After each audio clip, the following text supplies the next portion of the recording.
Hello students, welcome to GAV academy. आपको पता है कि आपकी जो तैयारी है वो कंटिन्यू हमारे साथ डे बाय डे इंक्रीज हो रही है, आपका बेनिफिट हो रहा है। इसी कड़ी को आगे बढ़ाते हुए मैं आपका अपना Devendra Ahlawat, teacher of biology. आज हम शुरुआत करेंगे अपने एक नए टॉपिक से जिसका नाम है क्रोमेटिन। जिसका नाम है chromatin.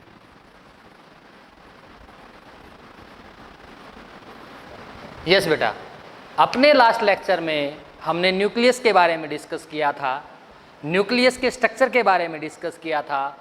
All the things which are included in nucleus we have already discussed in our last lecture.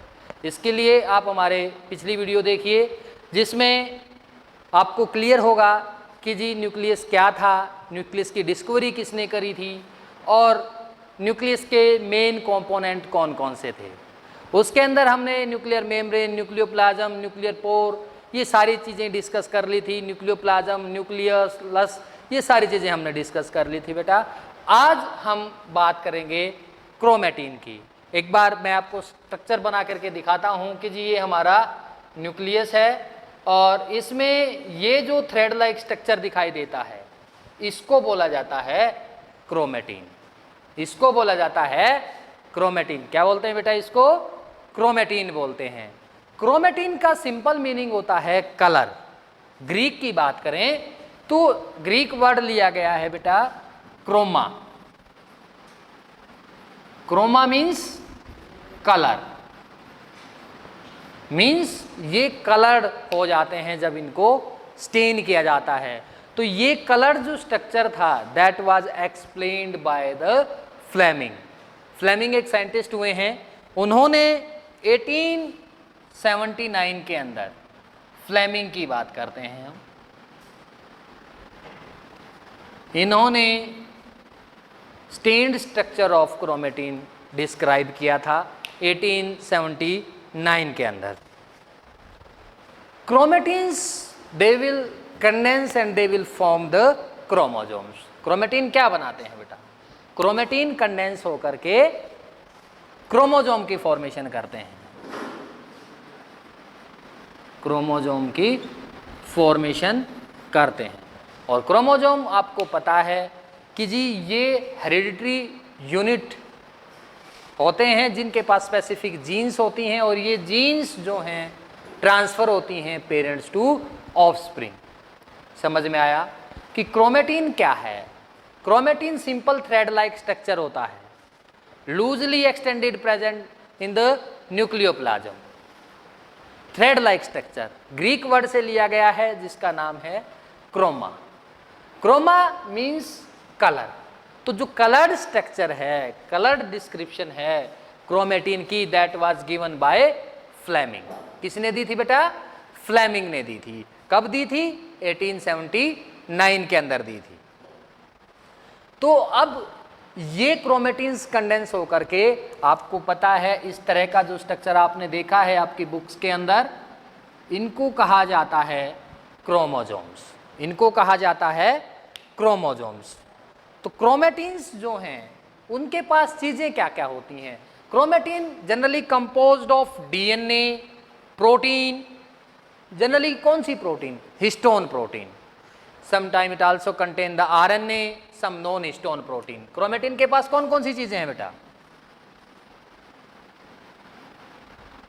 Chromatin के पास है डीएनए, हिस्टोन प्रोटीन, उसके बाद है आरएनए, उसके बाद है सम नॉन हिस्टोन प्रोटीन। ये क्रोमेटिन के पास स्पेसिफिक चीजें प्रेजेंट होते हैं बेटा। अब जो हिस्टोन प्रोटीन होती है इसका फंक्शन क्या है? डीएनए का आपको पता है, डीएनए की फुल फॉर्म होती है deoxyribonucleic acid. ये जेनेटिक मटेरियल है, आपको सबको पता है कि DNA is the hereditary materials that will be transferred from parents to offspring.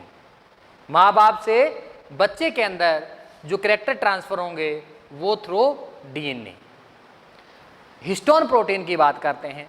जो हिस्टोन प्रोटीन होता है बेटा, that will help in the condensation और पैकेजिंग ऑफ प्रोटीन। ठीक है बेटा, पैकेजिंग ऑफ डीएनए मींस इसको कंडेंस कराने में हेल्प करता है हिस्टोन प्रोटीन। इसके अंदर हम आगे एक न्यूक्लियोसोम मॉडल पढ़ेंगे, उसमें ये जो थ्रेड लाइक स्ट्रक्चर है that will convert into chromosome.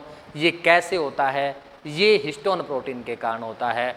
ये ऑक्टामर बनाता है, मींस इसमें जो हिस्टोन प्रोटीन होती हैं वो कई तरीके की होती हैं, कई तरह की होती हैं, और वो हिस्टोन प्रोटीन्स जो हैं वो इन क्रोमेटिन को के साथ बाइंड होकर के, लिंक होकर के एक ऑक्टामर की फॉर्मेशन करते हैं, और इसलिए इनको कहा गया कि they help in the packaging of DNA. और ये जो कॉम्पैक्ट स्ट्रक्चर होता है डीएनए का, that are known as a chromosome. Chromosome क्या कहते हैं बेटा? इसको क्रोमोजोम्स कहते हैं। फिर नेक्स्ट हम बात करते हैं कि ड्यूरिंग डिफरेंट स्टेज। अब हमने जब सेल डिवीजन पढ़ेंगे तो आपको बताएंगे कि जी बहुत सारी स्टेजेस होती हैं।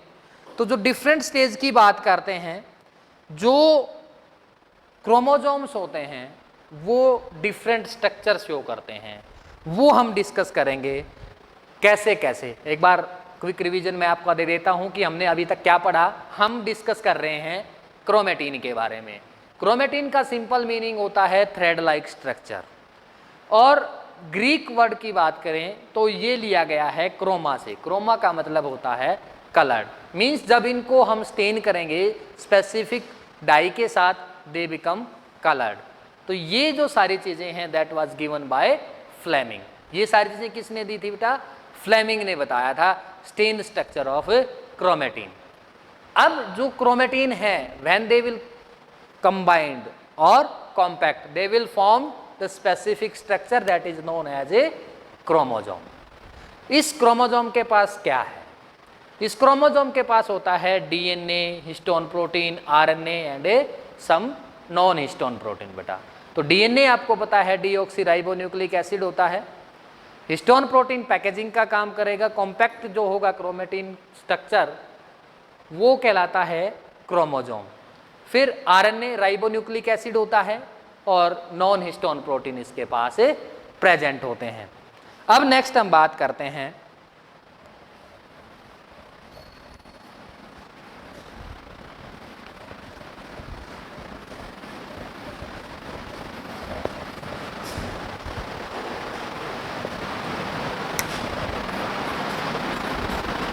हेटेरोक्रोमेटिन,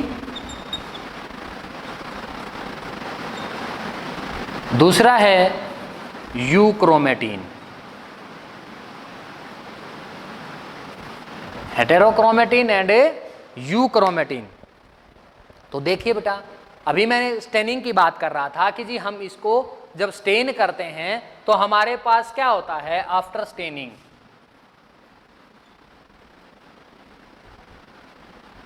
आफ्टर स्टेनिंग एक तो डार्क स्टेन्ड रीजन आता है, एक लाइट स्टेन्ड रीजन आता है। जब हम क्रोमेटिन को स्टेन करते हैं या जब फ्लेमिंग ने इनको स्टेन किया था तब उसने ऑब्जर्व किया था कि स्टेनिंग के बाद उसके पास दो रीजन थे, dark stained region and a light stained region. जो डार्क स्टेन्ड रीजन है during interphase, dark stained region during interphase that is known as हेटेरोक्रोमेटिन।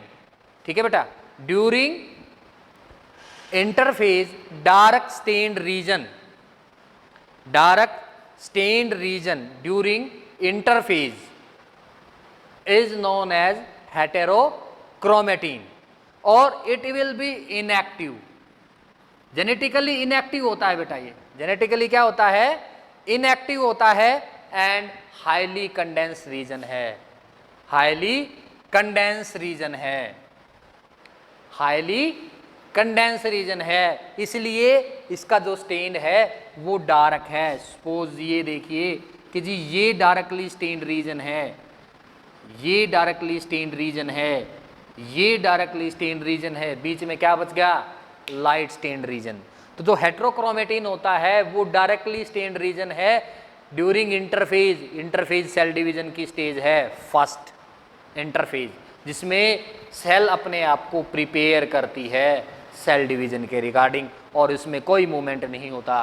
फिर दूसरा मैंने कहा कि जेनेटिकली इनएक्टिव है, जेनेटिकली इनएक्टिव है। एंड नेक्स्ट पॉइंट मैंने इसमें बताया कि हाईली डेंस और कॉम्पैक्ट, डेंस है या कॉम्पैक्ट है, ठीक है। तो ये चीज है हेट्रोक्रोमेटिन के बारे में। हेट्रोक्रोमेटिन क्या बताया है कि डार्क स्टेन्ड रीजन है, जेनेटिकली इनएक्टिव और हाईली डेंस और कॉम्पैक्ट होता है ये रीजन। अब इसके अपोजिट क्या बताया था, लाइट स्टेन्ड रीजन, वो यूक्रोमेटिन का कैरेक्टरिस्टिक्स है। तो ये इनएक्टिव है तो ऑब्वियस सी बात है जेनेटिकली ये क्या होगा, एक्टिव होगा, जेनेटिकली ये क्या होगा, एक्टिव होगा। And rich in loosely packed DNA, इसके अंदर लूजली पैक्ड डीएनए होगा, लूजली पैक्ड डीएनए, इसके अंदर क्या होगा बेटा, लूजली पैक्ड डीएनए होगा। यहां क्या था, हाईली कंडेंस था और कॉम्पैक्ट था, इसलिए यहां क्या था, टाइटली पैक्ड डीएनए था, तो यहां क्या है, लूजली पैक्ड डीएनए है। Is that clear? Heterochromatin and euchromatin मेरे हिसाब से आपको समझ में आ गया होगा कि क्या होता है। एक बार फिर रिवाइज करा देता हूँ। हेट्रोक्रोमेटिन्स जब हम स्टेन करते हैं तो हमें दो रीजन मिलते हैं, डार्क स्टेन्ड रीजन और ए लाइट स्टेन्ड रीजन। जो डार्क स्टेन्ड रीजन होता है वो हेट्रोक्रोमेटिन का स्पेसिफिक कैरेक्टरिस्टिक्स है। जो डार्क स्टेन्ड रीजन है वो जेनेटिकली इनएक्टिव और हाईली कंडेंस होता है, मींस कॉम्पैक्ट होता है। तो यहाँ पे जो डीएनए होगा वो टाइटली पैक्ड होगा, यहाँ पे जो डीएनए होगा वो टाइटली पैक्ड होगा। दूसरा मैंने कहा यूक्रोमेटिन, जो यूक्रोमेटिन है ये लाइट स्टेन्ड रीजन होता है, ये लाइट स्टेन्ड रीजन है और ये जेनेटिकली एक्टिव है, इसके पास लूजली पैक्ड डीएनए होता है। ये हेट्रोक्रोमेटिन एंड यूक्रोमेटिन के बारे में है। अब हम आगे डिस्कस करेंगे स्ट्रक्चर ऑफ क्रोमोसोम की। अब हम आगे डिस्कस करेंगे structure of chromosome.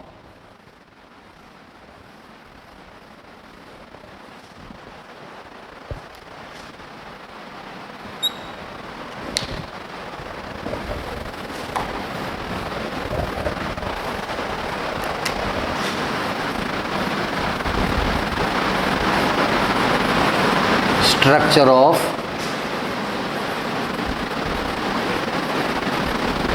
Chromosome. Yes बेटा, अब हम इसके बारे में डिस्कस कर रहे हैं। तो देखिए आपने ये स्ट्रक्चर देखा है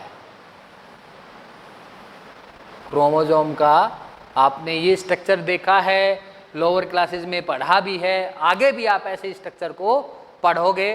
तो मैंने कहा कि भाई जो क्रोमोसोम है उसके दो आइडेंटिकल हाफ होते हैं, एक ये हाफ और एक ये हाफ, ठीक है।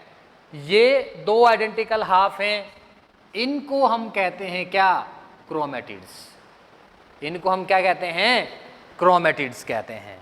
और ये क्रोमेटिड्स एक स्पेसिफिक पॉइंट के ऊपर जो हैं जुड़े हुए होते हैं, इस स्पेसिफिक पॉइंट को हम बोलते हैं क्या, सेंट्रोमियर। स्पेसिफिक पॉइंट को क्या बोलेंगे, सेंट्रोमियर, ठीक है बेटा।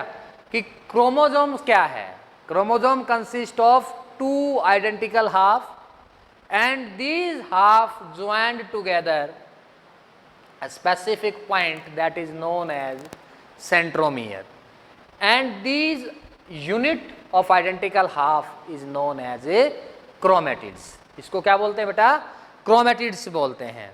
तो सेंट्रोमियर है that will have a specific narrow region, that is known as primary constriction.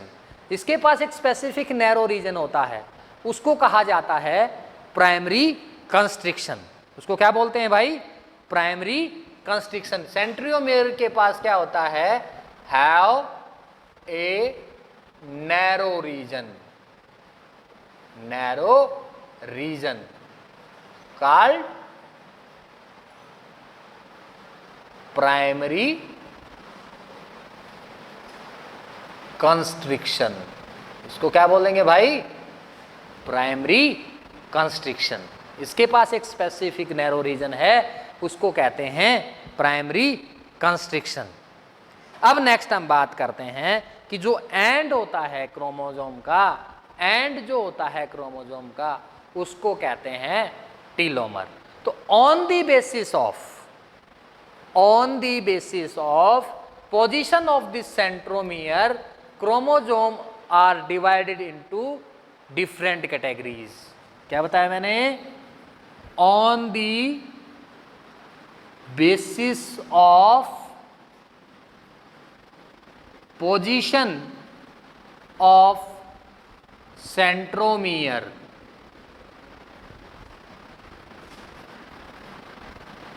chromosomes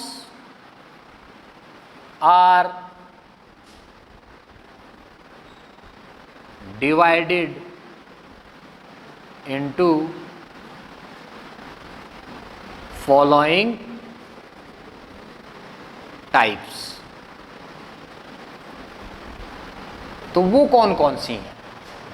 सबसे पहले अपने पास आती है बेटा मेटासेंट्रिक। पहले क्या है? मेटासेंट्रिक। दूसरी अपने पास है सब मेटासेंट्रिक, सब मेटासेंट्रिक। तीसरी अपने पास है बेटा एक्रोसेंट्रिक,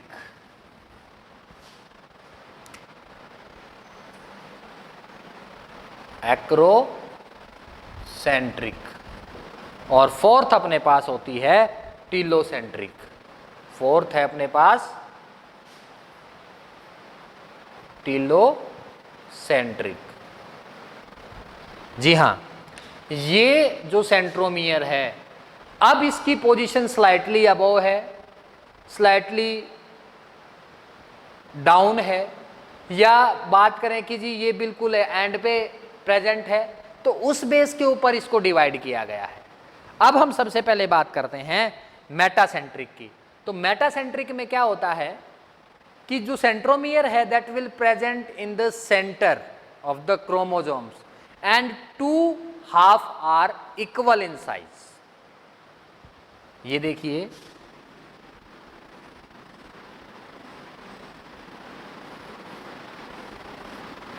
कि जो सेंट्रोमियर है that will present in the centre.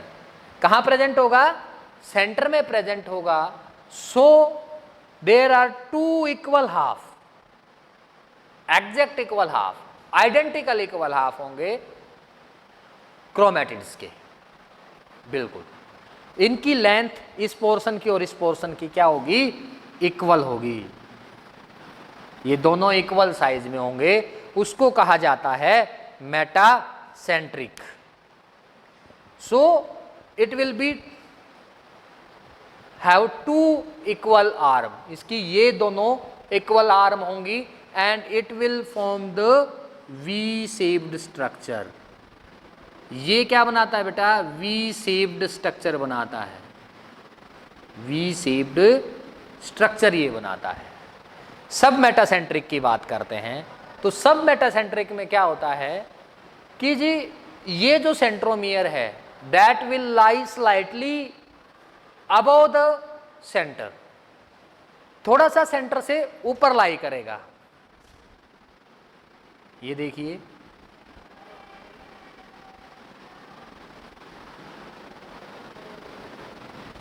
थोड़ा सा सेंटर से ऊपर लाई करेगा, इसलिए स्लाइटली डिफरेंस आ जाता है लेंथ ऑफ द क्रोमैटिड्स और हाफ ऑफ द क्रोमोसोम्स।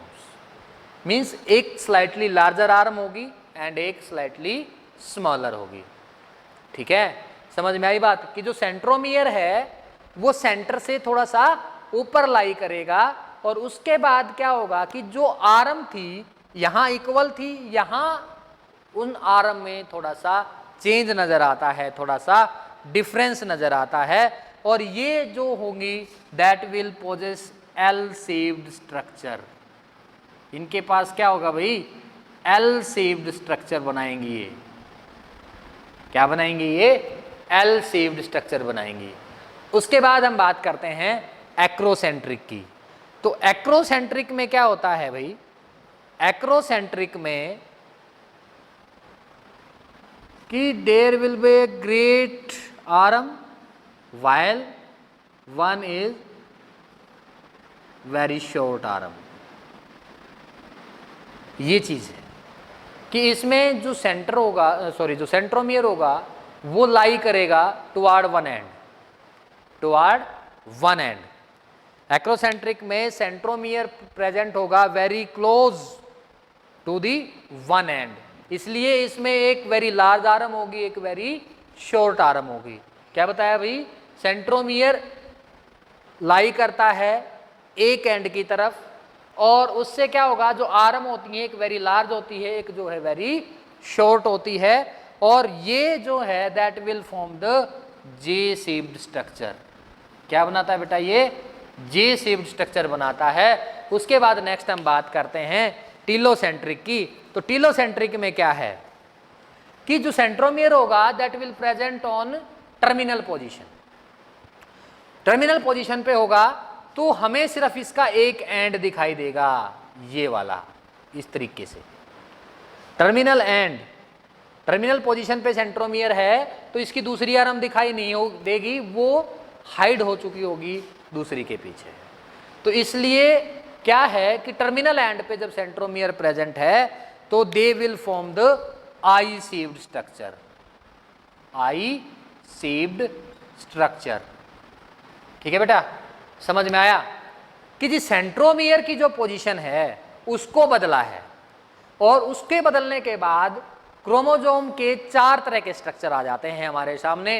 पहला मेटासेंट्रिक, दूसरा जो है सब मेटासेंट्रिक, तीसरा अपने पास आता है एक्रोसेंट्रिक, चौथा अपने पास आता है टीलोसेंट्रिक। अब मेटासेंट्रिक में मैंने क्या बताया बेटा, मेटासेंट्रिक में मैंने यही बताया कि जो सेंट्रोमियर है वो एग्जैक्टली सेंटर में लाई करेगा। इससे क्या होता है कि जो क्रोमोसोम्स की जो आर्म होती हैं वो इक्वल होती हैं, means both sides are equal. मैंने जब इसकी डेफिनेशन आपको बताई, कहा था कि जी क्रोमोसोम के पास 2 आइडेंटिकल हाफ होते हैं, तो इसलिए सेंट्रोमियर सेंटर में लाई करेगा और इसके 2 इक्वल हाफ हो जाते हैं एग्जैक्टली। तो ये होते हैं मेटासेंट्रिक और ये क्या बनाता है, वी शेप्ड स्ट्रक्चर बनाता है। उसके बाद सब मेटासेंट्रिक की बात की तो मैंने क्या बताया बेटा कि जो सेंटर से थोड़ा सा ऊपर की तरफ सेंट्रोमियर लाई करेगा और उससे एक जो आर्म होगी वो स्लाइटली लार्जर होगी और दूसरी स्लाइटली स्मॉलर होगी, तो ये बनाएगा एल शेप्ड स्ट्रक्चर। अब उसके बाद एक्रोसेंट्रिक की बात करते हैं। एक्रोसेंट्रिक में क्या होता है बेटा कि जो सेंट्रोमियर है that will lie toward one end, close to one end, कि इस एक एंड के नजदीक ये लाई करेगा। तो इसमें एक जो आर्म होगी वेरी लार्ज हो जाएगी और दूसरी आर्म होगी वो वेरी शॉर्ट हो जाएगी क्रोमोसोम की। और ये क्रोमोसोम क्या बनाता है बेटा, ये क्रोमोसोम जे शेप्ड स्ट्रक्चर बनाता है। उसके बाद टीलोसेंट्रिक की बात करते हैं। टीलोसेंट्रिक में मैंने क्या बताया कि जो सेंट्रोमियर होगा वो प्रेजेंट होगा टर्मिनल पोजीशन पे बेटा। वो कहाँ प्रेजेंट होगा, टर्मिनल पोजीशन पे प्रेजेंट होगा और उससे जो स्ट्रक्चर बनता है वो बनता है आई शेप्ड स्ट्रक्चर। वो कैसा स्ट्रक्चर बनता है भाई, आई शेप्ड स्ट्रक्चर बनता है। तो ये थी types of chromosomes on the basis of centromere. अब नेक्स्ट जो है हम डिस्कस करेंगे स्पेशल टाइप। ये तो पोजीशन पे थी, पोजीशन के बेस के ऊपर थी। अब हम बात करेंगे स्पेशल टाइप की। तो ये स्पेशल टाइप कौन कौन सी हैं, अब हम डिस्कस करेंगे कुछ स्पेशल क्रोमोसोम्स के बारे में। ये स्पेशल क्रोमोसोम्स दो तरह के हैं, एक तो है लैम्ब्रस क्रोमोजोम और दूसरा है पोलिटीन क्रोमोजोम्स। तो ये स्पेशल क्यों हैं? क्योंकि इनका साइज बहुत ज़्यादा होता है, नॉर्मल क्रोमोजोम से ज़्यादा साइज होता है, वो अब हम इसमें डिटेल में डिस्कस करेंगे। तो जो लैम्ब्रस क्रोमोजोम है बेटा, वो क्या है? एज द नेम इंडिकेट लैम्ब्रुस, लैम्ब्रुस का नाम आपको जैसे बता दिया लैम्ब्रुस, कि लैंप को साफ करने के लिए जो ब्रश यूज होती है उस तरह का स्ट्रक्चर इसका होता है, ठीक है, उस तरह का स्ट्रक्चर इसका होता है। That possess the chromosome axis that is made up of DNA. इस पे क्या है? क्रोमोजोम एक्सिस होती है जो डीएनए की बनी हुई होती है। और ये जो दो रो हैं, ये इधर वाली और इधर वाली, इधर वाली, ये जो आपको दिखाई दे रही हैं, that bear large number of chromomeres. ये क्या है? लार्ज नंबर में क्रोमोमर्स पोजेस किए होते हैं। And lateral they give rise to the loop like structure that is known as loop. ये जो प्रोजेक्शन निकलती हैं इनको नाम दिया जाता है लूप का। तो लूप जो है वो एक्सटेंडेड पार्ट है क्रोमोजोम्स का। ये क्या है? एक्सटेंडेड पार्ट है क्रोमोजोम का, ठीक है भाई। लूप्स क्या है? एक्सटेंडेड पार्ट है क्रोमोजोम का, जो पार्टिसिपेट करता है ट्रांसक्रिप्शन में। किसमें पार्टिसिपेट करता है भाई? ट्रांसक्रिप्शन में। किसमें पार्ट करता है? ट्रांसक्रिप्शन। अब यहां तीन टर्म आती हैं, रेप्लिकेशन, ट्रांसक्रिप्शन, ट्रांसलेशन। नाम सुनना, replication, transcription and translation. Replication क्या होता है? डीएनए से डीएनए बनना, डीएनए से डीएनए की फॉर्मेशन को बोलते हैं रेप्लिकेशन। और आरएनए की जो फॉर्मेशन होती है डीएनए से आरएनए की जो फॉर्मेशन होती है बेटा, उसको कहा जाता है ट्रांसक्रिप्शन। और जो प्रोटीन सिंथेसिस होता है, protein synthesis from mRNA, RNA, that is known as a translation. तो इसके जो लूप्स हैं लैम्ब्रस क्रोमोजोम के, that will participate in transcription. किसमें पार्टिसिपेट करते हैं? ट्रांसक्रिप्शन में। ये लूप एक्चुअली होते क्या हैं? ये लूप एक्चुअली होते हैं बेटा क्या? Nascent RNA, nascent RNA molecules. और ये जो लूप्स हैं that are bound with specific protein, ये एक स्पेसिफिक प्रोटीन से बाउंड होते हैं। ये मैंने दिखा रखा है कि जो लूप्स हैं उसके अंदर जो मैट्रिक्स है प्रोटीन प्लस आरएनए का, वही चीज़ मैंने अभी आपको बताई कि जी नेजेंट आरएनए है और ये बाइंड होते हैं स्पेसिफिक प्रोटीन से। आई होप आपको लैम्ब्रस का समझ में आया होगा। लैम्ब्रस क्या बताया एक बार फिर से बता देता हूँ। लैम्ब्रस को जियांट क्रोमोजोम्स हम बोलते हैं। इनका जो स्ट्रक्चर है वो नॉर्मल क्रोमोजोम से ज़्यादा होता है। फिर मैंने कहा कि भाई जो लैम्ब्रस क्रोमोजोम है इसकी जो शेप होती है वो लैम्ब्रस के जैसी होती है। तो और लैंप को जो साफ करने में यूज़ होती है, बोतल को साफ करने में जो ब्रश यूज़ होती है, उस तरह की इसकी शेप है। अगर आप गौर से देखोगे तो वैसा ही बनता है। फिर मैंने बताया कि भाई इसके पास एक स्पेसिफिक क्रोमोजोम एक्सिस होती है। उस एक्सिस जो एक्सिस है वो बनी हुई होती है डीएनए की। वो किसकी बनी हुई होती है? डीएनए की बनी हुई होती है। फिर ये जो एक्सिस है that give rise to the projection outward. इस प्रोजेक्शन को बोलते हैं लूप्स। और ये लूप्स हेल्प करते हैं ट्रांसक्रिप्शन में, मीन्स आरएनए की फॉर्मेशन डीएनए से। इस ट्रांसक्रिप्शन, ये जो लूप्स हैं इनको कहा जाता है नेजेंट आरएनए, और ये बाइंड होते हैं प्रोटीन से। तो ये चीज़ थी लैम्ब्रस क्रोमोजोम के बारे में। एक साइंटिस्ट थे जिनका नाम था रकर्ट। इन्होंने इसकी डिस्कवरी की थी बेटा। लैम्ब्रस क्रोमोजोम सबसे पहले डिस्कवर किया था रकर्ट ने 1892 के अंदर। 1892 के अंदर रकर्ट के नाम के साइंटिस्ट ने लैम्ब्रस क्रोमोजोम को डिस्क्राइब किया था। अब हम नेक्स्ट आते हैं अपने पोलिटीन क्रोमोजोम्स के पास।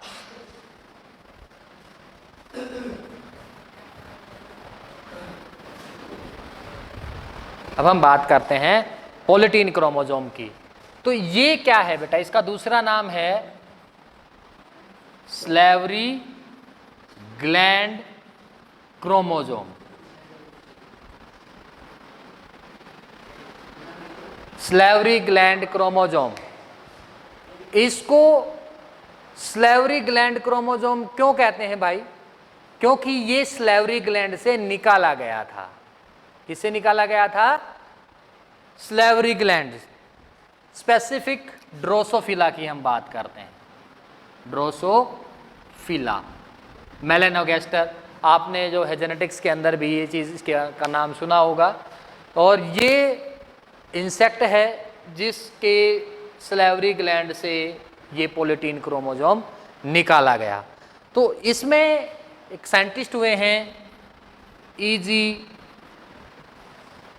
बालबियानी, E.G. बालबियानी। इन्होंने सबसे पहले निकाला था पॉलीटीन क्रोमोसोम को ड्रोसोफिला से। फिर नेक्स्ट हम बात करें कि जो ड्रोसोफिला स्लेवरी ग्लैंड है, that possess chromosome up to 2000 micrometre, means 2 millimetre chromosome का लार्ज साइज है। स्लेवरी ग्लैंड के पास इस साइज का क्रोमोसोम होता है, 2000 माइक्रोमीटर कह लीजिए या 2 मिलीमीटर। ये ऑब्जर्व किया गया ड्रोसोफिला स्लेवरी ग्लैंड के अंदर। फिर जो नेम है पॉलीटीन क्रोमोसोम्स, वो क्यों पड़ा, इसका क्यों कहा गया? क्योंकि इसमें नंबर ऑफ क्रोमोसोम्स जो हैं वो इंक्रीज हो जाते हैं, जो इसकी फाइब्रिल्स हैं वो इंक्रीज हो जाती हैं अप टू 2000 और मोर पर क्रोमोसोम। इसलिए इसको कहा गया पॉली। पॉली का मतलब होता है मैनी, पॉली का मतलब होता है मैनी।